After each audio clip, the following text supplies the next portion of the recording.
There is hope, and don't push each other away because you need your family. You need your support system. Walking this journey, you cannot do it by yourself if you're not in therapy. Um, that's something you're going to have to look inside yourself. Not everybody's ready for therapy at the same time. But I encourage you, seek therapy and hold on to your family. I want you to imagine getting a message on social media that your child has been murdered, not really knowing how to process it, if it's true or if it isn't true, just knowing that there's a wave of emotions going through you. Then all of a sudden, detectives show up at your door. Today we have a story, heartfelt, of a young man, Jacquez Anlage, and his mother, that we would like to make sure that we tell you. Crystal, how are you? I'm good. How are you? I'm doing pretty good. Why don't we let everyone know exactly who you are and the things that you're working on, and then we're going to go into Jacquez, okay? Okay. My name is Crystal Anlage. My husband, Matthew, and I run the Jacksonville Survivors Foundation. It was founded last year. I am also a victim advocate with Project Cold Case. Um, in the Jacksonville area, I feel called to service families of homicide victims. Okay, all righty. So what we want to do, we want to let people also know, you actually adopted Jacquez, correct? Yes, ma'am, I did. My husband and I started that journey in 2015. We fostered him and a couple of his siblings. Jacquez really attached himself to our family, um, and he wanted nothing more than to have a mom and a dad. He lost his mom at a young age, um, so giving him the opportunity to have a family is probably one of the greatest joys of my life. Right. He was 15 when you actually started fostering him. And most people won't take in kids that age. So he must have really made a big impression on you guys. From the moment I saw his picture, Right. the absolute moment I saw his picture, my husband and I felt it. And then we got to start communicating with him. And we realized, like, we had a lot of things in common, especially Jacquez and I.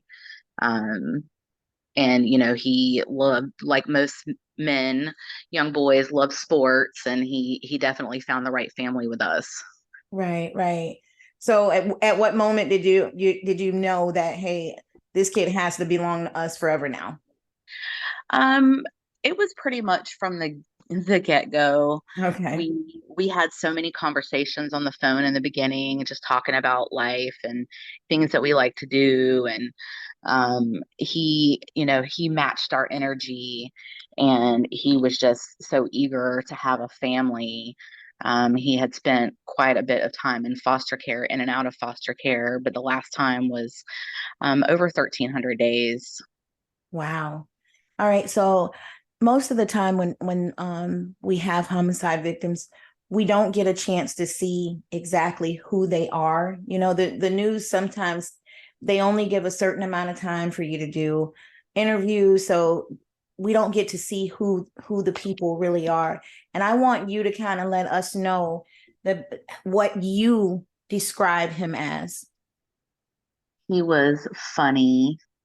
He was kind. He was smart. He was very outgoing and very handsome. He loved his animals more than anything.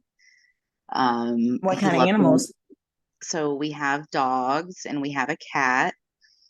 So he loved, I could go looking for the animals at some point during the day or in the evening when he was home, and they would all be piled up with him in his bed. He loved football. He played football in high school. Okay. And he liked going to church. I was very heavily involved in youth ministry when he first came into our house. So he pretty much jumped right in from the moment he came home. And what do you think his friends would describe him as? Kind hearted, loyal, funny. Um, could have been a little bit of a troublemaker, definitely a ladies' man. He was beautiful. So people took notice of that and that he was very tall. Okay. So I'm pretty sure at one point you had to get some type of call or message about the night of. Can we go into So that? I can. It actually happened in the very early morning hours on a Saturday. Okay. Um, he had been out of our house for about 2 months. You know, as a almost 21-year-old man, he wanted to be on his own. So you can't really stop them at that age. Right, right. Um, we don't really know anything other than early morning around 6:30. Someone actually shot and killed him. And the way I found out is about 2 hours later, a person I didn't know, messaged me on Instagram and said, I didn't know who else to call, but I see he tags you on social media a lot. Jacquez was murdered. And that's all they said to me. And I tried to video call this person. I tried to message them back and they wouldn't respond. I thought that somebody was playing a joke on me. Right, right. So I called my husband, absolutely panicking. And he told me I needed to call the Jacksonville Sheriff's Office, non emergency number, because we weren't sure. So I did that. And then about a half an hour later, JSO showed up at our house, two Did you know detectives. did you know then? Did you kind of feel that something might have at that point, or were you still like, I don't wanna face that?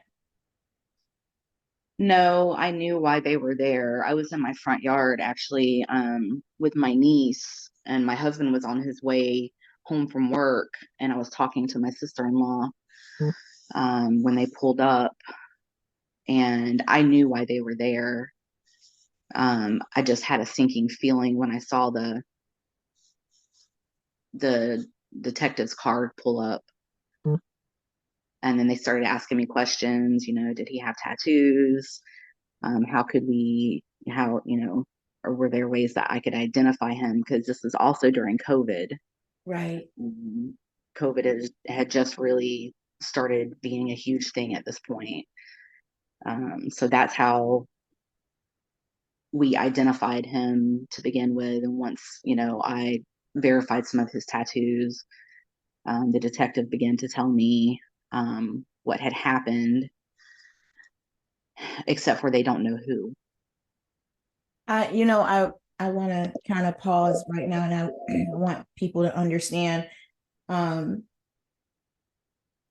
there will never be a moment that will change your life other than a perfect stranger coming to tell you that you don't have the life of your child anymore. And that's the moment that she's describing, that is the ripple effect of her life being changed at that moment. I think people kind of underestimate that, because I think that's one of the hardest parts that you have to handle. Everything else you kind of like. I just kind of remember when the detectives were telling me, hey, I was like an hour and a half away from where I had to be for them to tell me. So I had an hour and a half to to find out like whether or not they were going to say anything to me.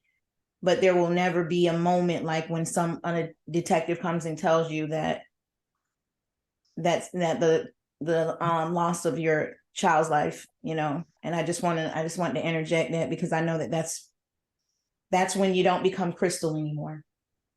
It literally changes every single cell in your body, every aspect of your life. Nothing is the same. Right. Right. So Um, go ahead. You can. I just wanted to let them know how important that is. That how strong and weak and vulnerable all at the same time that you have to be at that moment, especially if you have other people around you. especially when you have other people around me. Um, it was a it was a very strange first 48 hours um, after I had just had major surgery. So I was still in the process of recovery and having to go into another surgery not too long after. Um, I have a hard time remembering um, some of the conversations that I had, some of the people that were around us who came around. It's like my mind just draws a blank. I can't Right. remember. I feel like my brain maybe did that to protect me. Right. And you kind of go into autopilot mode. I was not eating, I was not sleeping. Pretty much all I did was cry. Yeah. And honestly, tell you the truth, I think that I think it's just different for everybody because I cried, but I kind of threw myself into an overdrive of my mother. Like I just wanted to protect her. You know what I'm saying? So it was like I didn't want to cry due to the fact where I didn't want to make her even more emotional. Does that make sense? And it absolutely does because my mother and I have a very similar relationship. She has really struggled with the loss of my son. Um, so she tries not to break down in front of me because she knows all that's going to do is cause a circle of both of us just being an absolute mess. Right. So we try to stay strong for each other. Um, and then my husband, he is just everybody's rock. And I check on him constantly, but men are a different breed for sure. The way that they process things and the way that we process things. Right. Um, but he has his moments too, you know? Yeah, I think well he's entitled to. Absolutely. Yeah. Men need to know that it's okay to not be okay. So after the detectives told you, and you said that you kind of the next couple days were just basically a blur, kind of a blur. Yeah, I remember before the detectives pulled out of the driveway, he handed me a card with a case number on it and basically left us standing in our driveway wondering what had just happened to our lives. Like somebody had just dropped a nuclear bomb in the middle of my driveway. Right. So then we had to start making calls, but I couldn't figure out who all I needed to call. My brain was everywhere. So luckily, our pastor and some of our close family friends came to the house and kind of collected Matt and I together a little bit so we could make some of these decisions that we had to start making. We had no idea about victims' compensation. We had no idea, like, who even thinks about stuff like that at that Right. time. I've never dealt with a homicide before, especially not this close. Right. I've only known of a couple, like maybe two other people that have ever been killed. And I would have never thought it would have been my child Right. because to know him was to love him. He just had such a light spirit to him, even though he had been through some of the worst things you could possibly imagine. He still loved people and you know, he still had a love for life. And the fact that anybody would like do something so vile, so evil to him, This generation is a little bit detached. they They're don't value human life. Yeah, they're very detached from because I like I told my mom, it's almost like what they do is they don't really realize you can't come back from this. You know what I'm saying? It's not a sorry that you can do or put in place. And once you rip this apart, there is no the basically the ripple effect that you cause It is never really, stops. it never stops.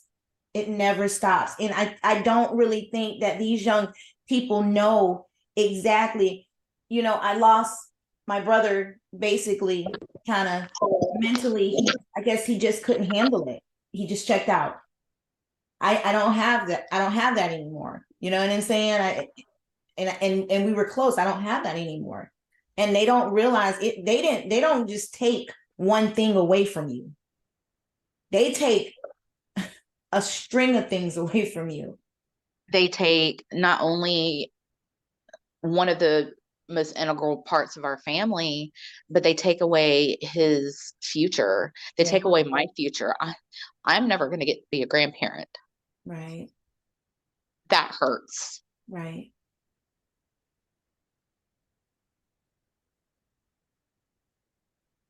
So it's like the momentary, yeah, I was mad at you, so I took your life. They don't stop and think about, okay, well, yeah, you took that life, but what you did, my son's not in pain anymore. That took 2 seconds. Right.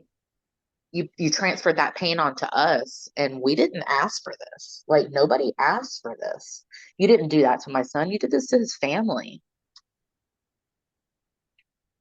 He has siblings that love him, that are still here. And how was that? How did that go? But they struggle. Yeah. They really do. They struggle. His sister, the most, Is he the because they oldest? were, no, he was not the oldest. He had an older sister and an older brother, and then his younger sister and his younger brother. Um, Wow. and it has really affected the two youngest, I believe, the most. Right. His older brother, he and I are still very close. Um, and he struggles too, but he's also a little bit older. He's soon to be 26, so I think um, he's just been able to handle it a little easier than the other two. Is it important for you to try to step in and be there for them with this situation right here? I try as best I can, um, because I still struggle too. Right. Um, but remaining close with, especially his older brother, is important to me because he and I did have a very close relationship prior to us losing him. Okay. He was in our house for a period of time for a while. You have a big heart. Sometimes too big. No, It'd be there's a lot not. easier if I didn't. It's not a such thing as that. I used to think that myself, but you know what? If without people like you, then Jacquez would never even had a shot at even having a family. He had 6 years with a beautiful mother and father. And you know what? Most foster kids don't ever get that. I I know. yeah, sometimes and I know I could never take away the hurt because I can still feel it from you. I can feel your energy through this call right now. I can just feel it. But I can also tell I you put myself on camera so that I keep myself in check. that but I can tell you one thing, by not just from this call, from when we seen you in Jacksonville, by the things that I've seen you do on social media, you're an unstoppable movement. And Jaquez is the reason, the some of the reason behind that. And that's like, to me, it's like, y'all, you could have took it, you can take his body, but his mama was behind to make sure that y'all didn't take him all the way. Yeah. So No, he will leave behind a legacy. I'm going to make sure of that. right. His legacy will be love. because that's what he was. How's the Jacksonville police right now in the case? Are they trying to figure something out? Do you think that it's going in the direction that you want it to go in? Well, we had a kind of a change in direction this week as far as that goes. I have been very patient. I have been very professional with JSO. I guess my detective that's working this case doesn't appreciate the fact that I I ask for accountability. You tell me certain things and then you don't give me a follow-up and you don't communicate with me. I am going to go above you. Right. I've done it once before. We had to have a sit down with his CO. Now he won't even talk to me and I have to go through the lieutenant, Oh which is no. fine because the lieutenant is much easier to deal with. He's already Okay. emailed me twice. Okay. So I'm hoping that this shift in this direction is a positive one. And I'm going to look at it like that because I don't want to think about, Right. the thought of a detective working on a case where that he may not care about. Not saying that he doesn't care about the case, but it's how you make people feel. Right. Right.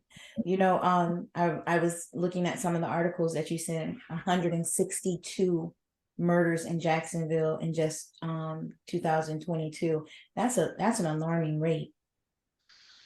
And it keeps getting worse. It keeps getting worse. We've had two, teenagers in the past couple of weeks get shot and killed. And then they're having a vigil for one, and a drive-by happens at this vigil. Oh Like, wow. what is going on in this in Jacksonville? I don't understand why guns are the first line of defense. It used to be kids would get out in the street and fist fight. Now they don't care about life. They don't care about the consequences of their actions or the ripple effect that it's going to cause to not only the person that they hurt, but their family and their family.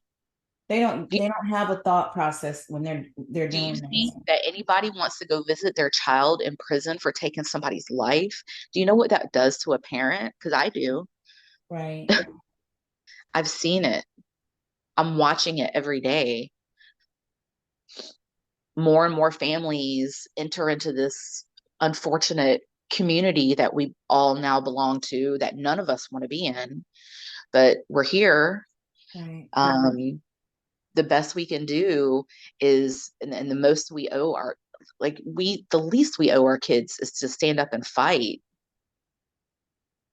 Some people don't have it in them. I've talked to some parents, and I remember I talked to this lady in Alabama. When I first talked to her, I swear I thought she was going to do something to herself.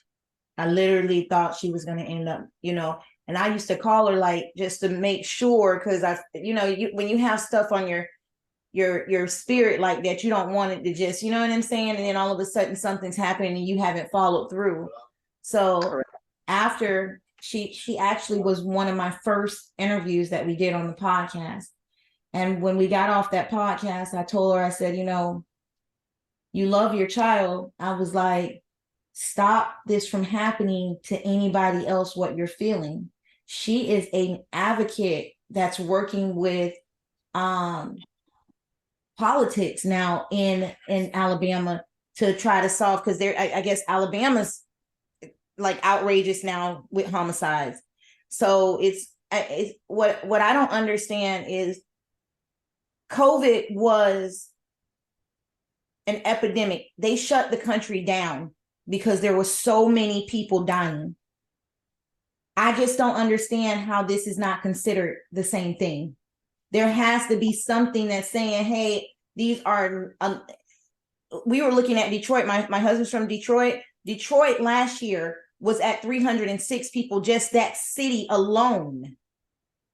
That's a murder. That's almost a murder a day. Jacksonville currently has over 1,600 unsolved homicides. Wow. And when you stop and think that your child or your loved one is in the middle of that 1,600, it's not a good feeling. Tell me about it. Mhm. It's not. And then you have families out here who aren't strong enough to stand up and fight, who aren't strong enough to use their pain for a purpose, and it just consumes them. Yeah. And I see that every day too. And that's why I feel so strongly about, why I started the Jacksonville Survivors Foundation. Um, Tell everything us a we little, do yeah, tell doesn't us a little bit more about it. everything we do doesn't have to be sad or mourning based. Mhm. We at some point have to learn to take our lives back. We have to learn how to not feel guilty for having a smile on our face, for not feeling guilty to find joy again. Right. Like that's a hard thing, especially when you're in a really dark place, to think that you can come from a really dark place to smile again. Our kids, our loved ones would not want us grieving to death. We don't need to die with our dead. Yeah. And it takes it takes, it's not a time frame for just anybody. I mean, you just got to see where the journey kind of takes you. Sometimes I was telling my husband the other day, I cannot see a child on a bicycle, a little boy on a bicycle. It just drives me absolutely crazy. Where I sometimes I just have to pull over to the side of the road, like and there's so many different things that can trigger it to make you go right back to you be on fought your way out of it, and then all of a sudden it seems like it's grabbed you right back to that moment again. You feel like you're back to square one and you Yeah. have to start all over the grieving process again. And that's something that I've learned with lots and lots and lots of therapy over the past 951 days. Um, Grief comes in waves and it's not ever going to go away. We just have to learn how to cope with it. We have to learn how to carry the heaviness of this burden that we now carry. Right. Because it's going to be with us for the rest of our lives. It changes who you are to your core. Yeah, it does. What are some of the resources that you guys provide in Jacksonville to other homicide So families? we do a lot of peer-to-peer support, because I am pretty active in the community. I know lots moms and I find each other. We do different events in the community. Right now, we have a yoga group, we have a book club. I do a monthly vigil. Like I said, I don't want everything to be based around our grief. We need to start celebrating some life too and learning how to have fun again. We're going to be going to some sporting events this summer. I hope to get some Jags tickets. Mm-hmm. Um, I just, I want to see people smiling again And living. and living. We have to live the lives that we wanted our kids to live. Right. We have to do the things that, they dreamed about. We have to honor their lives and not just mourn their deaths. How important do you think therapy is? Uh, Besides my relationship with God, therapy is probably the only thing that has helped me get through this. And I didn't realize at first that I needed therapy. I just thought this was normal, just to sit on my back patio and listen to sad music and cry all day. Like I thought that was just a normal part of grieving, but I did it for months. Mm. So when I finally got to the point where I was like, something's not right with me, I actually reached out, and luckily, victims compensation helped me pay for therapy for myself and my husband for the first year. And then we continued going to therapy after that. And I continue to go to therapy today. It's an ongoing thing, and it will forever be an ongoing thing, because like grief is like a wave, it ebbs and flows. And um, I will say that I'm very proud that I have recently graduated from grief therapy, because I have learned how to use the tools that my therapist gave me to cope. I know the difference between, because I also have PTSD. Mhm. I know the difference between grief and anxiety and panic. Right. Um, so that was really important. But without my therapist, I wouldn't be able to do the things that I'm able to do today. So if you had one thing that you could say to other mothers, first of all, if there was one more thing that you could say to Jacquez, what would that be? I'm glad I got to be your mom. Sorry. No, you're fine. You're totally fine. I think if he could say something to you, he would probably say something of the same effect of him being, it was an honor being your son. He liked to brag on me and his dad a lot because he he was just he was so full of love.